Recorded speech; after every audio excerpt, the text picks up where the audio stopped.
주 안에서 평안하셨습니까? 오늘 구역 찬송 감사드립니다. 오늘도 이 저녁에 나오신 성도 여러분들에게 하나님의 새로운 기쁨이 충만한 여러분의 예배가 되고 하나님도 기쁨을 받으실 줄로 믿습니다. 오늘부터 2월 말까지 신명기서를 여러분과 함께 1장, 2장 시간 되는 데까지 나누려고 합니다.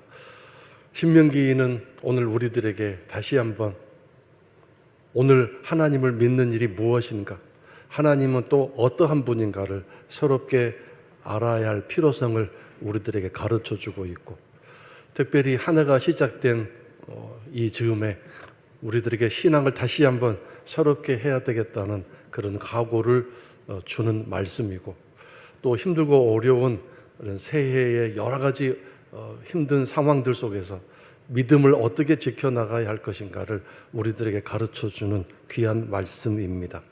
신명기 1장을 펴시기 바랍니다. 1장 1절 우리 다 같이 함께 읽겠습니다. 이는 모세가 요단 저쪽 숲 맞은편의 아라바 광야 곧 바란과 도벨과 라반과 하세롯과 디사합 사이에서 이스라엘 무리에게 선포한 말씀이니라. 지도를 보여주시기 바랍니다. 아라바 광야 좀 확대가 되나요? 사해 위쪽에 점을 찍은 그 부분이 아라바 광야입니다. 아라바 골짜기입니다. 거기에 백성들이 모여 있고 요단강이 바로 눈앞에 보이고, 요단강을 건너면 이제 하나님이 주신 약속의 땅, 중심부가 될 것입니다. 물론 요단강 동쪽, 지금 아라바 골짜기 광야 이 부분도 하나님이 주신 땅입니다. 그러나 먼저 요단강을 건너서 그 땅을 또 점령하고, 그 다음에 이스라엘 백성은 계속 확장되고 그 지경이 넓어져야 합니다. 하나님이 그렇게 계획을 갖고 계시기 때문입니다. 모세는 저 아라바 골짜기 쪽에서 이스라엘 백성들에게 이 신명기를 마지막 고별 설교를 하고 있습니다. 그리고 이제 백성들은 저 강을 건너서 가나안 젖과 꿀이 흐르는 땅으로 들어가겠지만, 모세는 이제 하나님이 인도하심에 따라 느보산에 올라가서 그 모든 인생을 이제 120세 무렵인데 마치게 될 것입니다.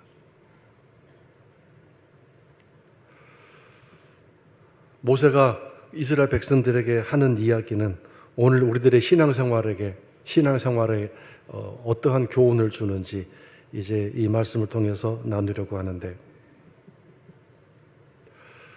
애굽의 그 땅을 보여주시기 바랍니다. 고센 지역이 나오는데 지도를 다시 축소하고 애굽 쪽을 확대해 주세요. 고센이라는 곳에서 출발을 해서 저 오른쪽에, 여러분의 보이는 쪽은 어느 쪽인가? 이쪽이죠. 네. 고센에서 출발해서 그 다음에 홍해를 건너게 되는데, 홍해 안 건너도 되는데 하나님은 홍해를 살짝 끝부분을 건너게 하신 다음에 저 밑에 호렙산까지 데리고 가셨습니다. 홍해를 왜 건너게 하셨는가? 그것은 하나님의 능력을, 하나님이 어떠하신 분인가를 알게 하기 위한 다목적인 효과를 누리기 위해서 홍해를 건너게 하셨습니다. 그런데 고센에서 호렙산까지 2개월이 걸렸습니다. 그리고 이제 호렙산에서 1년 1개월 19일을 지나면서 하나님이 말씀을 전하시고 율법을 정해주시고 하나님 나라의 백성으로서 살아갈, 또 예배를 드려야 할 여러 가지 규범들을, 매뉴얼들을 가르쳐 주셨습니다. 그 다음에 호렙산에서 저 가데스 바네아라는 곳이 있는데, 저기가 이제 가나안의 젖과 꿀이 흐르는 땅 국경선입니다. 저 가데스 바네아를 넘어가면 이제 하나님이 약속하신 땅입니다. 근데 여러분, 호렙산에서 저 가데스 바네아까지 며칠 걸렸냐면 11일이 걸렸습니다. 하루에 25km에서 30km를 가는데, 그러니까 11일이면 가는데, 저 고센에서 호렙산까지는 2개월이 걸렸습니다. 많이 걸린 거죠. 왜 그랬을까요? 오늘 아침 새벽기도 때도 함께 나누었지만 이스라엘 백성들이 애굽에서 출발해서 3일 정도는 잘 갔습니다. 그 10장에 나오는 이야기죠. 3일 길을 잘 갔습니다. 오늘 새벽기도 나온 분들은 함께 나누었습니다. 또 오늘 해당되는 말씀을 묵상하신 분들은 잘 배웠을 텐데 11장이 없기 때문에 그 부분을 배우지 못했을 것입니다. 10장으로 끝났기 때문에 새벽기도 나온 분들은 제가 설명을 해서 아셨을 것이고, 안 나오신 분들을 위해서 다시 설명합니다. 3일 길은 잘 갔습니다. 11장에 보면 4일째 되는 날인데 아니나 다를까 불평이 터져 나오기 시작했습니다. 그 불평이 3일 동안에 숙성되어 있다가 조금씩 한두 사람에게 그 불평이 이제 살짝 터져 나왔다가 4일째 되는 날, 그것이 여러 사람들 입에서 이제 공개적으로 크게 나오기 시작한 것입니다. 하나님이 그 소리를 들으셨습니다. 그리고 분노하셨습니다. 그래서 하나님의 불이 임해서 그 이스라엘 백성들 진영 끝을 불살랐다고 하셨는데, 그걸 보면 그 불평 분만자들이 하루 이틀 3일은 참고 있다가 혼자의 불평으로 또는 몇 사람의 불평으로 이렇게 이어져 있다가 4일째 되는 날 집단으로 그 사람들이 공동체를 형성해서 세력화해서 이제 저 끝으로 나가서 진영 끝에 모여서 불평 불만하면서 어슬렁 따라가고 있었던 것 같습니다. 그러면서 이제 불평 소리를 점점 크게 하고 이스라엘 백성 전체에게 감염시키고자 하는 그런 영향력을 끼치고 있을 때 그 말소리를 들으신 하나님이 분노하셔서 그들을 다 불태워버리시고 죽이신 것 같습니다. 4일째 되는 날 이런 일이 일어났습니다. 그렇기 때문에 이런 불평이 계속 일어나기 때문에 호렙산까지 가는 동안에 2개월이 걸렸습니다. 그리고 호렙산에서 하나님 말씀을 배우고 듣고 규례를 듣고 또 금송아지 사건으로 엄청난 하나님의 분노를 경험하고 그런 여러 가지 과정 속에서 조금 숙성이 됐는지 저 호렙산에서 가데스 바네아까지는 11일 만에 올라갔습니다. 그런데 여러분도 아시다시피 그 가데스 바네아에서 무슨 일이 일어났습니까? 가나안 땅을 정탐하기로 하고 사람들을 파송했다가 또 그 일로 인해서 하나님이 분노하시는 일을 만나게 되고 그 이스라엘 백성들이 광야를 방황하는 일들이 이제 일어나게 되지 않습니까? 하나님이 이스라엘 백성들을 애굽에서 끌어내셨습니다. 그리고 이제 가나안의 젖과 꿀이 흐르는 땅으로 데려가십니다. 그런데 그 과정 가운데에 광야를 거쳐갑니다. 광야를 거쳐가는데 하나님은 밑으로 내려갔다가 다시 올라가게 만드십니다. 그런데 밑으로 내려가는 길 고센에서 호렙산까지 좀 멀다고 하더라도 한 20일이면 갈 수 있는 거리예요. 그런데 2달이 걸렸고 호렙산에서는 곧바로 직진을 했는지 가데스 바네아까지는 11일이 걸렸습니다. 그러나 거의 이제 2년이 채 안 된 상황이죠. 1년 3절을 보시면 뭐라고 되어 있어요? 40째 해 11째 달 그달 첫째 날에 그랬어요. 그러니까 40년이 출애굽한 지 40년 되는 해 11월 1일 날 이제 모세가 아라바 골짜기에서 이스라엘 백성들에게 지금 설교하고 있는 내용이죠. 길고 긴 세월이 지나갔습니다. 우리가 하나님께 순종하기만 하면 광야의 그 과정을 거치기는 하지만 빨리 단축이 되고 하나님이 약속하신 그 복된 곳으로 빨리 도착할 수 있습니다. 그런데 그 광야를 단축하지 못하는 이유는 우리들 때문에 그렇습니다. 하나님이 이스라엘 백성들을 가나안 땅으로 데려가시면서 뭘 원하셨느냐면 애굽의 체질화된, 애굽의 형성화된 그 모든 것들을 다 빼시고 가나안에 맞는 사람으로 바꾸시기를 원하셨습니다. 애굽 체질에 맞는 그것을 가지고 가나안 땅에 들어가 살 수가 없습니다. 애굽에 살았던 그 모든 그 생활 습관과 이 생각 구조가 바꾸어지지 않은 한 가나안 땅으로 절대 들어갈 수가 없습니다. 왜냐하면 가나안 땅은 오직 하나님의 명령과 하나님의 도우심과 하나님을 예배하는 일로 살아가야 하는 세상이기 때문입니다. 그런데 이스라엘 백성들은 아시다시피 광야에 들어가서 계속해서 걸핏하면 애굽으로 돌아가겠다고 말하고 우리를 왜 이곳으로 데려왔냐고 불평하면서 계속 하나님의 속을 아프게 만들었습니다. 그리고 계속해서 하나님께 뭘 요구했습니까? 애굽에서 살았던 그 생활의 그 어떤 규모와 생활의 내용을 이 광야에서도 보장해달라고 요구를 했습니다. 그 생활 방식과 그 생활의 그 습성은 고치지 않는 한 애굽 땅에 가서 가나안 땅에 들어가서도 계속 그렇게 살도록 그렇게 살아갈 수 있도록 하나님이 지원해 주시고 그들을 도와주셔야 된다고 생각하게 될 것입니다. 그 애굽의 습성과 애굽에 살아가던 그 생활의 모습을 가지고는 절대 가나안 땅에서는 살 수가 없습니다. 가나안 땅은 주요한 최고의 목적이 뭐냐면 하나님을 예배하고 하나님을 찬양하고 하나님을 높이며 살아가야 할 땅입니다. 그 이상의 그 이하의 그 어떤 이유도 없습니다. 근데 먹고 사는 일에 관심이 가고 거기에 집중이 되어 있으면 하나님을 절대로 예배할 수 없습니다. 하나님을 제대로 찬양할 수 없습니다.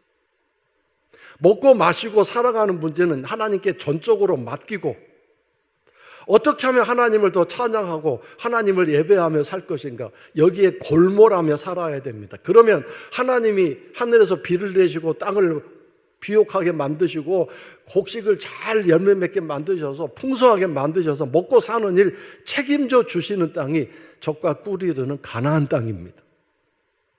근데 이스라엘 백성들은 그걸 고치지 못하고 바꾸지 못했습니다. 광야에서 실패한 것입니다. 천하의 하나님도 이 이스라엘 백성들 개혁하고 바꾸는데 실패하신 것입니다.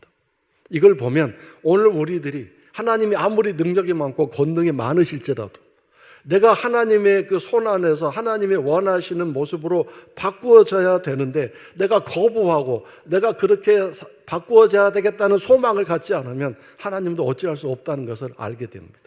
그리고 바꾸어지지 않으면 우리는 끝없이 광야에서 살다 갈 뿐이고 가나안 땅에 들어가서 하나님을 찬양하고 하나님이 베풀어 주시는 은혜 안에 살아가는 먹고 사는 문제는 더 이상 이제 내 관심 받게 되는 그런 멋진 하늘나라 삶을 이 땅에서 당겨 사는 삶을 살 수 없게 될 것입니다.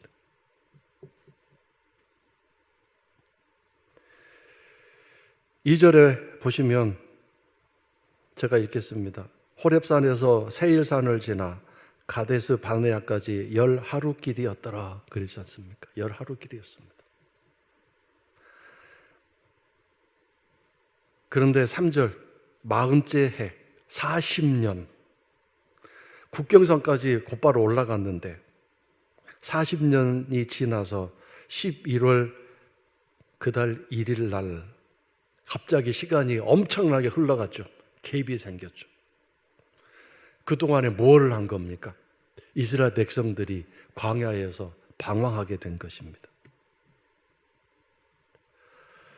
하나님은 이 이스라엘 백성들을 어떻게 하셨는가? 민수기서를 찾아보시겠어요? 민수기 14장입니다.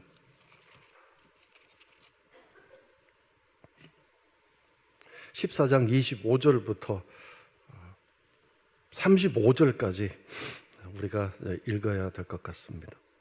좀 말씀이 길지만 한 절 한 절 깊이 생각하시면서 읽어야 되겠습니다.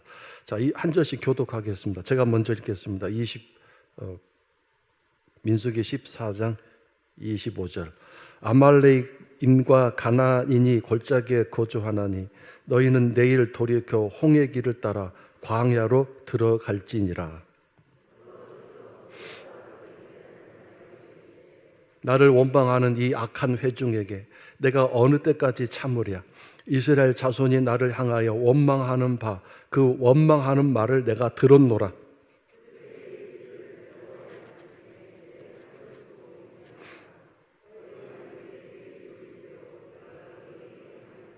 너희 시체가 이 광야에 엎드러질 것이라. 너희 중에서 20세 이상으로서 계수된 자, 곧 나를 원망한 자 전부가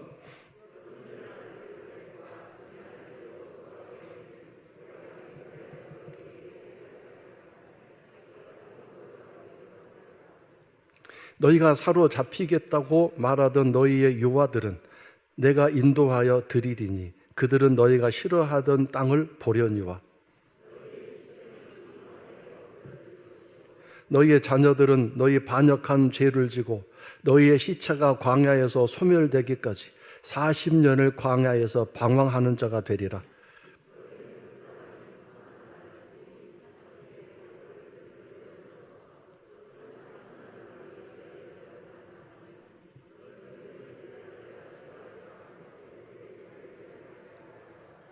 (35절) 함께 읽겠습니다.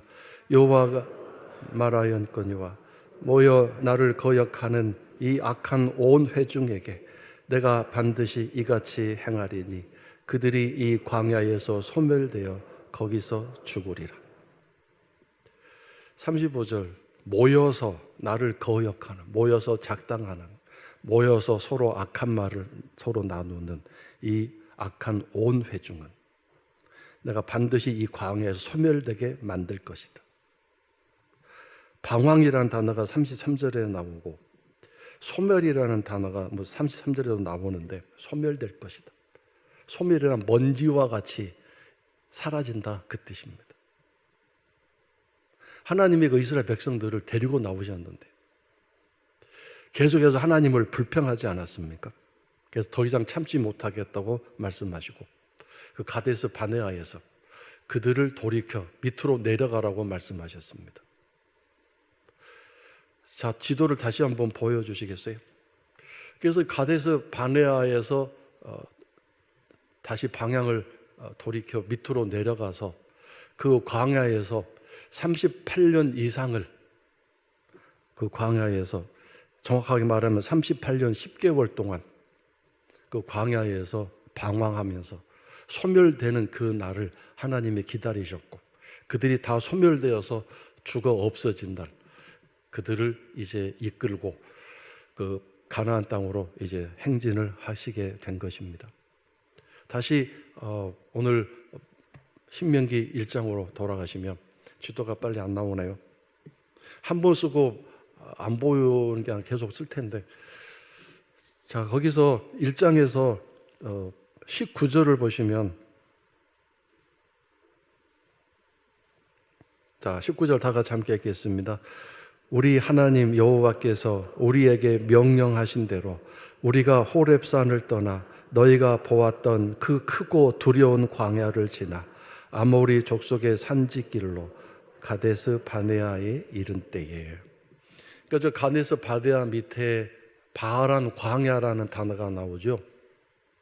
저 광야에서 38년 10개월을 뺑뺑 돌았습니다. 방황했습니다. 그리고 저 광야에서 죽어가는데 그 크고 두려운 광야라고 그랬죠. 크고 두려운 광야. 19절에 나오죠. 크다라는 말은 현실이에요.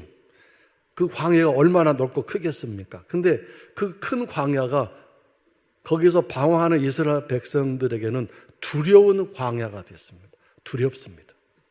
두려움이 늘 그들 안에 있었습니다. 크다라는 말은 현실이고 큰 광야를 두렵게 느끼는 것은 이스라엘 백성들의 마음 상태입니다. 오늘 우리가 살아가는 이 세상 현실입니다. 그런데 이 상황 속에서 여러분 마음에 두려움이 있다면 그 현실을 믿음으로 해석하지 못하고 뭔가 지금 믿음이 없는 상태에서 이 세상을 불신앙적으로 두렵게 느끼고 있는데 무엇이 여러분을 두렵게 합니까? 어떤 문제가 여러분을 두렵게 하고 있습니까? 만약에 그 두려움이 있게 되면 욕심이 생기게 되고 인색함이 생기게 되고 온유함이 없게 되고 여유가 없게 되고 남을 섬기는 일은 못하게 될 것이고 자기만 챙기게 될 것이고 이런 여러 가지 하나님이 쓰시고자 하는 그런 성품적인 또는 아름다운 성도의 삶을 살지 못하고 계속 애굽의 삶을 살게 될 것입니다. 애굽에 살았던 그 모습 그대로 살게 될 것입니다. 그 모습 가지고는 절대로 가나안 땅에 들어갈 수가 없습니다. 그래서 오늘도 우리는 이 애굽이라는 것은 세상에 살아가는 사람들의 모습, 생활의 자세, 태도, 내용을 말합니다. 그래서 오늘도 내 안에 애굽에 어떤 잔재가 남아있는지, 애굽에 어떤 영향력이 남아있는지, 어떤 세상적인 그 관습이 내게 남아있는지, 예수 그리스도를 믿는 성도로서의 삶의 자세와 태도와 생활의 모습이 아니라 여전히 세상 사람과 똑같이 살아가는 그런 어떤 부분들이 내 안에 어떻게 무엇이 남아있는지 계속 살피고 점검하고 그것과 싸우셔야 됩니다. 이것은 내 힘과 능력으로 고칠 수 없고 하나님의 능력과 권능으로 고쳐야 됨과 동시에 그래서 하나님의 능력으로 통제해 주시고 다스려 주셔야 됩니다. 그러니까 매일매일 고치지는 못했지만 그것이 사라지지는 않았지만 그것이 주의 능력으로 통제되고 다스려지지 않으면 곧바로 그것이 다시 일어나서 세상의 사람과 똑같이 살아가고자 하는 욕심과 생활 방식과 말하는 어떤 습성과 모든 생활의 내용들이 똑같아지게 될 것입니다. 오직 다른 것은 주일날 교회 가서 찬양하고 예배드리고 성도로서의 어떤 모습을 살아가는 건 있는데 일상적으로 살아가는 모습은 다 세상 사람과 똑같다 이거예요. 그것은 가나안 땅에 들어갈 아직 자격이 없다는 증거가 될 것입니다. 하나님은 오늘 우리들에게 그런 애굽의 체질을 하늘나라 백성의 체질로 바꾸기를 원하시는데 이스라엘 백성들이 결국 저 고센에서 출발해서 호렙산을 거쳐서 저 가데스 바네아까지 도착하는 동안에 조금도 고쳐지지 않았습니다. 조금도 바꿔지지 않았습니다. 출발할 때와 똑같이 애굽의 체질이 그대로 남아 있었습니다. 성도 여러분, 예수 그리스도를 믿고 신앙생활한 지 지금 몇 년째이십니까? 저 같으면 모태신앙이라고 말할 수 있겠죠. 저는 이 말씀을 준비하면서 아직도 내가 고쳐지지 못한 세상적인 그런 모습들, 세상적인 생활 방식들, 생각들, 그들이 무엇이 남아있는가 살펴보니까 너무도 부끄럽고 수치스러울 뿐입니다. 아주 너무 많이 남아있습니다. 근데 그것을 주의 능력과 성령의 능력으로 내가 기도로 계속해서 하나님 앞에 내놓고 다스림과 통치를 받고 그 인도만 받지 않으면 이것들이 그대로 남아서 와서 예배드리고 기도할 때는 하나님 백성 같은데 이 교회를 떠나 살아갈 때는 세상 사람과 다를 바가 없는 그런 모습으로 살아가게 된다 이거죠. 부끄럽지만 오늘 안성에 제 친구 아버님 목사님이 98세가 돼서 장수하셨잖아요.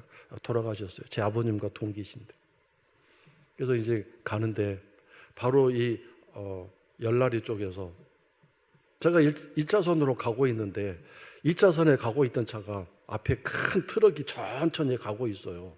그래서 자기가 그 차 따라가다가는 늦게 갈 것 같으니까 1차선으로 와야 되겠는데 그 2차선 트럭과 제 차 가는 차 이 사이에 빈 틈이 없는데 갑자기 끼어들어왔어요. 나는 안 올 거라고 생각했죠. 1차선으로 이렇게 차선 바꿀 만한 공간이 내 차하고 2차선 가는 트럭 사이에 공간이 없었기 때문에 갑자기 끼어들어왔어요. 그래서 급브레이크를 밟고 이제 막 화가 났죠. 나도 모르게. 사람이 어떻게 이럴 수가 있는가. 분명히 옆에 차가 있는데 자기가 끼어들어오면 나보고 어떡하라는 얘기인가. 그래서 제가 어떻게 반응했을까요? 이제 화가 났는데 제가 하나님 백성답게 반응을 했으면 제가 이 간증을 안 하죠. 안 했으니까 제가 이제 저도 어쩔 수 없는 인간이다. 통제가 안 되는 순간이 있다 이거죠. 이걸 간증하는데 제가 이제 급히 차를 몰아가지고 이제 그 차를 막 따라갔어요. 근데 그 차가 막 겁을 좀 먹었는지 또 2차선으로 가서 도망가는데 제가 계속 막 따라갔어요. 힘차게. 그래가지고 이제 그 차가 2차선에 가는데 그 앞에 또 차가 막고 있는데 제가 잽싸게 1차선으로 빨리 차선을 바꿔가지고요. 그 차 옆으로 탁 태를 댔어요. 그리고 어떻게 했겠어요? 창문을 내리고 은상을 팍 쓰면서 쳐다봤죠.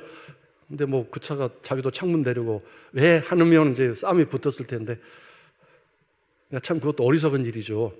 막 더 센 사람이 거기 차에 있었으면 차 내리고 뭐 어떡할 텐데 그럼 제가 어떡하겠어요? 쫄아가지고 미안해하고 이제 도망올 텐데 창문 내리고 가만히 창문 안 내리고 가만 가더라고요. 그래서 그 다음에 어떻게 했을까요? 제가 이런 간증을 하면 목사도 별거 없구나 그럴 텐데 할 수 없어요. 클락션 한번 빵 누르고 이제 왔어요. 근데 이제 오는데 얼마나 마음이 창피하고 부끄러운지 그때서야 이제 제정신이 든 거죠. 근데 여러분 그 순간에 그렇게 막 따라가서 옆에 창문 내리고 째려보고 그 다음에 쾅 클락션 안 눌리면 어떻게 해요? 내가 손해보는 것 같잖아요. 내가 애꿎은 사람한테 그렇게 피해를 입어서 부딪힐 뻔했고 사고 날 뻔했는데 어떻게 사람이 저렇게 할 수 있을까? 막 분노가 일어나서 그대로 참고는 못 살 것 같아요. 근데 그런 모습들이 바로 애굽의 체질화된 모습들이죠. 세상의 모습들이죠. 우리가 매일매일 그런 상황 속에 살고 있어요. 그러니까 애굽의 그것은 매일매일 깨닫고 억누르고 성령의 능력으로 통제하고 그렇게 살 수밖에 없어요. 하나님 그걸 남겨놓으신 것 같아요. 그래야만 하나님을 절대적으로 의지하고 섬길 수 있기 때문에 안 그러면 내가 뭐 성자인 것처럼 폼내고 살 것 같으니까 그렇게 하지 않고 계속 너는 나 앞에 항복하고 순종하며 살아야 된다. 이걸 가르쳐 주시기 위해서 남겨놓으신 것 같은데 여러분 모두가 다 그런 성질머리식 있잖아요. 남아있는 거 있잖아요. 그래서 그걸 깨닫고 하나님 앞에서 늘 부끄럽게 고백하고 가난한 심령으로 엎드려 살아야 된다는 것을 다시 한번 깨닫게 됩니다. 하나님은 하나님 앞에서 불평을 하고 이 불평했다 말하는 대로 그러니까 이스라엘 백성들이 가나안 땅에 대한 소망, 비전을 가지고 광야를 이겨내고 하나님의 약속은 분명히 살아계신다. 그래서 첫 번째 기적, 홍해의 사건을 우리들에게 보여주시지 않았느냐. 그런 하나님의 능력을 믿고 하나님을 소망하면서 가나안을 꿈에 그리면서 살아갔으면 좋았을 텐데 그것이 그대로 되지 않은 것이죠. 여러분, 우리가 꿈꾸고 소망할 하나님의 말씀, 하나님의 비전을 생각하며 산다면 하나님이 원하시는 그런 상황으로 우리가 만들어져 갈 것입니다. 하나님 우리를 고쳐갈 것입니다. 근데 그런 하나님의 꿈과 비전을 갖지 않고 계속 이 땅에 먹고 사는 일에 관심을 가지고 거기에 집중하며 살아가면 하나님이 어떻게 우리를 고치시겠습니까? 그것을 내려놓아야 하나님이 당신의 꿈과 소망으로 우리를 하늘나라 백성으로 고쳐갈 수 있지 않겠습니까? 그래서 하나님은 포기하신 거죠. 너희들 다시 광야로 내려가라. 거기서 살다가 먼지로 화해서 없어지면 내가 너희 자녀들 잘 키워서 그들을 가나안 땅으로 데려가겠다고 말씀하신 것이죠. 성도 여러분, 오늘 우리가 고쳐지지 않고 제대로 바꿔지지 않으면 쉽게 말해서 천당 못 들어갈 수도 있습니다. 천국 못 들어갈 수도 있습니다. 그리고 오늘 우리의 신앙생활이 늘 광야의 생활, 광야 생활은 늘 먹고 마시는 문제에 집착하고 거기에 매달리고 그것 때문에 싸우고 갈등을 일으키고 늘 하나님 불평을 하고 그 모든 공동체에 막 어려움을 주는 그런 삶을 살다가 갈 뿐입니다. 물론 한순간 기적이 있으면 막 춤도 추고 또 은혜 받았다고 막 노래도 부르고 찬양도 하고 그런 순간도 있는데 그때뿐입니다. 하나님이 어떠하신 분인지 제대로 깨닫지 못하고 삶에 실천하지 못하고 하나님 주실 그 멋진 가나안 땅을 꿈에 그리면서 광야의 그 어려움을 참고 견디는 일을 하지 못하게 되는 것입니다. 이스라엘 백성은 애굽에서 노예 생활을 했습니다. 하나님은 그들을 건져 가나안 땅으로 데려가시려고 합니다. 그 노예 생활에서 벗어나야 합니다. 오늘 우리도 이 땅에서 노예 생활을 합니다. 무엇의 노예가 되어 있나요? 욕심의 노예가 되어 있고, 두려움의 노예가 되어 있고, 죄의 노예가 되어 있습니다. 노예, 종이 되어 있는 것입니다. 우리는 그런 이 세상의 노예나 종이 아니라 하나님의 종으로 살아야 됩니다. 하나님의 종으로 우리를 쓰시기에 부르셨습니다. 그래서 오직 나는 하나님에게만 순종합니다. 하나님에게만 복종합니다. 근데 오늘 우리는 여전히 물질의 노예가 되고 욕심의 노예가 되고 분노의 노예가 되고 우리를 종 부리는 것이 얼마나 많은지 모릅니다. 우리들의 주인이 얼마나 많은지 모릅니다. 순간순간 바뀝니다. 시기 질투가 우리를 노예로 부리고 분노와 섭섭함이 우리를 노예로 부리고 종 부리듯 우리를 마음껏 유린하고 있습니다. 오늘도 우리가 하나님의 종임을 잊지 마시고 하나님의 종이 되기 원합니다. 하나님만이 나의 모든 것입니다. 나의 주인이십니다. 이 고백을 하고 거기에 항복하며 살아갈 수 있는 신앙과 믿음을 지키기 위해서 날마다 기도하고 하나님 붙들고 살 수밖에 없습니다. 매일매일 하루하루 사는 것입니다. 수요 예배가 그래서 참 중요한 것 같습니다. 오늘 아침에 묵상했듯이 3일은 잘 갔는데 4일째 불평이 터졌잖아요. 그래서 작심 3일이란 말이 나온 것 같은데 3일째 되는 날 저녁에 다시 모여서 기도하고 다시 신앙을 새롭게 하고 다시 마음을 새롭게 하고 또 4일째 되는 날 다시 또 잘 출발해서 목, 금, 토 3일 잘 살다가 또 다시 주일날 와서 새롭게 하고 하나님을 통해서 완벽한 또 충만한 은혜를 받고 또 삶의 현장 가서 월, 화, 수 살다가 3일 지나는 저녁 무렵에 또 모여서 예배를 드리고 이렇게 3일씩 살아가는 일이 얼마나 중요한 일인가를 다시 한번 깨닫게 되는데 이스라엘 백성들이 홍해를 건넌 다음에 홍해 건너고 나서 얼마나 막 감격했는지 막 춤을 추고 노래를 부르고 미리암도 노래를 부르고 춤을 추고 여자들이 막 전부 나와서 춤을 추고 대축제를 벌였죠. 얼마나 신나고 흥겨웠겠습니까? 자기들은 그 좌우에 바다가 벽이 돼서 멈춰서 있고 그 바닥이 마른 땅이 돼서 백성들이 다 건널 때까지 가만히 있다가 그들이 다 건넌 다음에 뒤쫓아오는 바로와 그 군대들을 그 바닷물이 그 엄청난 무서운 홍해 바닷물이 합쳐져서 그들이 바다에 수장되는 모습을 볼 때 얼마나 흥분하고 감격하고 기뻤겠습니까? 그래서 막 춤을 추고 노래를 새로 만들어서 막 노래를 부르고 춤을 췄는데 3일이 지났을 때 무슨 일이 생겼나요? 여지없이 불평, 불만이 터졌죠. 4일째 되는 날. 출애굽기 읽어보세요. 불평, 불만이 얼마나 심했는지 몰라요. 그래서 오늘 우리가 이 수요 예배가 얼마나 중요한가를 다시 한번 깨닫습니다.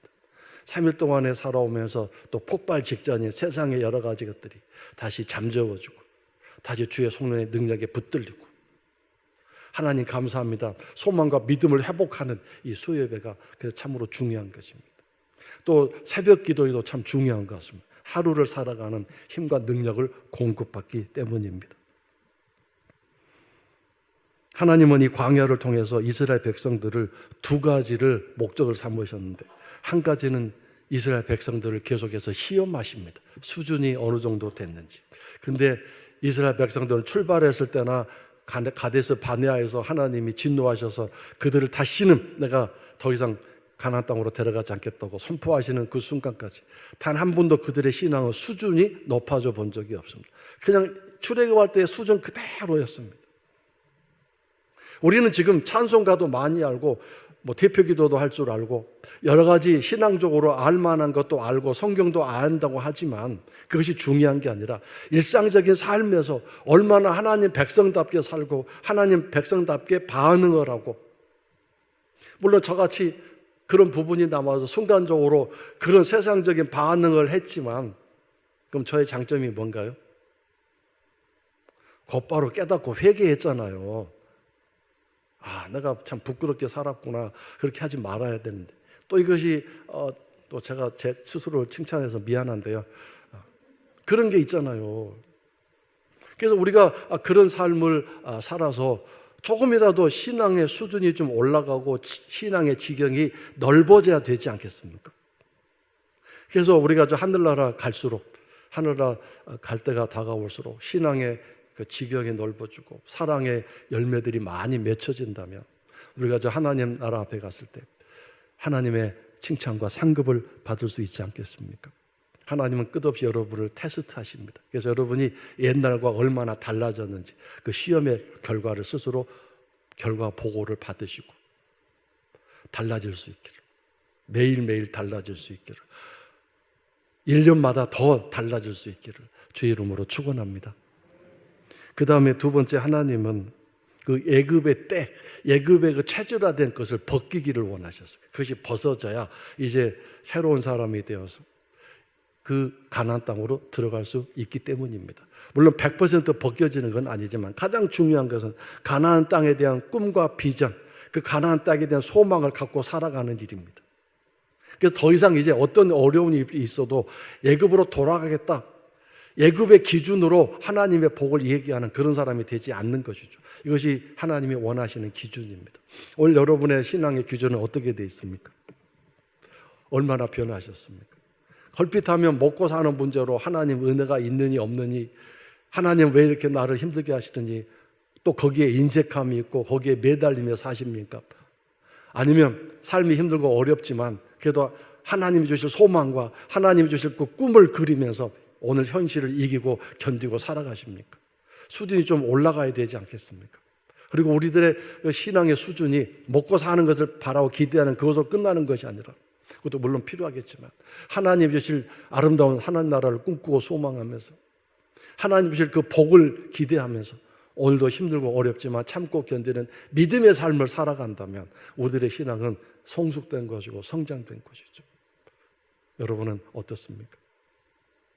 이제 오늘 서론 부분, 수요 예배 제 설교 시간이 너무 짧아서 이렇게 벌써 끝날 시간이 좀 지났는데 오늘 서론 부분을 마쳤습니다. 중요한 핵심적인 질문은, 나는 지금 얼만큼 애굽의 그 생활화된 그 묵은 생활 습관이, 생활의 체질이 가나안 땅에 맞게 지금 바꾸어지고 변화되고 있는가, 변화되었는가, 이걸 체크하고 점검하시기 바랍니다. 여러분의 모든 생활하고 살아가는 그 모습 속에서 그것이 드러나게 되고 발견되게 될 것입니다. 절대로 이 교회 안에서 예배 시간에 기도하고 찬양하는 그 모습이 아닙니다. 일상생활에서 내가 어떻게 살아가고 말하고 행동하고 그것이 그 반응들, 행동들이 애굽의 체질화된 것들이 바꿔지고 변화된 것일까를 증명할 수 있는 시간들입니다. 그걸 잘 보시고 여러분 스스로를 점검하시고 하나님 앞에 나가시는 여러분 되시기를 주의 이름으로 축원합니다.